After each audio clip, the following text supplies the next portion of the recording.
A letter from hell to a friend. A letter to a friend. What if you had a friend who died in sin or without knowing Jesus as their personal savior? What if he or she went to hell? What if one day you received an email or letter from your friends in the flames of eternal torment? There was a high school student named Josh who has a friend named Zach. Although Zach had every opportunity to tell Josh about Jesus Christ, but he didn't, single quotes. They were best friend, went to classes, and shared their lives with each other. But there's one thing that Zach held back from Josh: his personal relationship with Jesus Christ. The rest of the story is simple and sad. A few too many beers, a tragic drive home, a crash, a death, a funeral, and a letter. The accident. A letter from hell to a friend. Dear Zach, I died today. It's a lot different than I expected. See, I always thought that dying would bring me to a world that is foggy and hazy, but this place is crystal clear. It's even more real than my life on earth. I can think, I can talk, I can even feel people lining up for judgment. Right after the accident, I can feel my spirit leaving my body. At first, I was just standing in the line, getting registered. I guess they asked me for my name and began to look inside a book, which they call the Book of Life. I guess they can't find it there. And then a huge beast standing beside grabbed me by the arm and started dragging me away. I was terrified. I had no idea of what was going on. I asked the beast where he is heading, but he can't answer.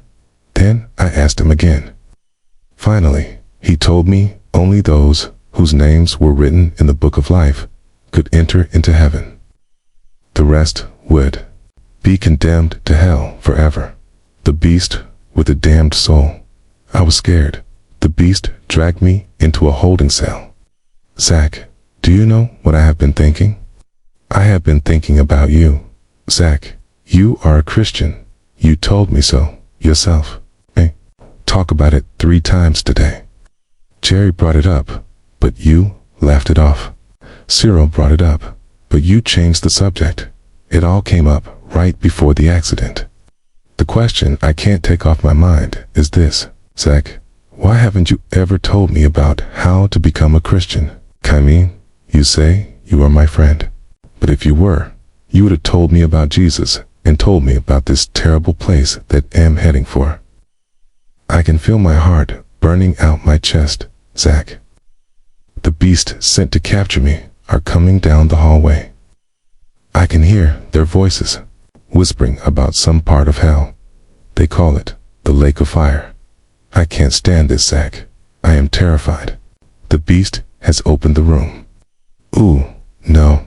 They are coming in and they are pointing at me. They are grabbing me and carrying me out of the room. Damn soul and lake of fire. I can smell the burning sulfur and brimstone. I can see the clips of the burning flames where I'll be thrown and burnt. This is it. I am without hope. They are coming closer, closer, closer. My heart is burning with fear. They are holding me over to the flames. I am damned forever.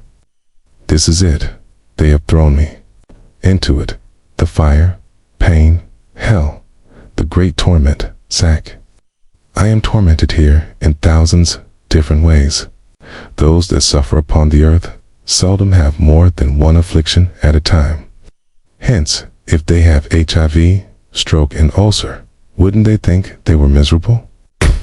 But they are like the biting of a flea compared to these intolerable sharp pains that I endure each moment in this dark side of eternity. I have all the suffering in hell, the unquenchable fire which burnt me, a lake of burning brimstone that ever choked me, the utter darkness that frightened me, and a form of conscience that gnaws upon me. Another part of my misery is the ceaselessness and extremely violent of my tormentor. They are continual, dreadful, shrieks and howling. It's the completion of all misery, a prison, dungeon, bottomless pit, lake of brimstone, a furnace of fire that burns for eternity. My nostrils are smothered with sulphurous flames, my tongues with burning blisters. Night, Whole body is rolled with a continual gnawing worms. My mind is tormented as I remember how foolishly I wasted my precious time on earth. I am tormented with the thoughts of my past pleasure, present pains, and future sorrows which are to last forever. Damned soul, weep. The fire that burnt me is so violent that all the water in the sea can never quench it. The pains I suffer here are so extreme that it is impossible for anyone to know them except the damned, but there is no easing of my torments. And what I suffer now, I must suffer forever. All my intolerable suffering shall last to all eternity. All these suffering that I have recounted are very grievous, but that which makes them the most grievous is the remembrance of you. This torment shall always be forever, because you refuse to preach and warn me about this place. Why, Zach, why didn't you rebuke me of my sins? Why didn't you ever tell me about Jesus? Zach, I wish you were here. Signed by yours friend, Josh. The call for evangelism, my beloved brethren. Who from hell is screaming out your name? Sharing of the gospel and good news of the kingdom is the most heartbeat of God.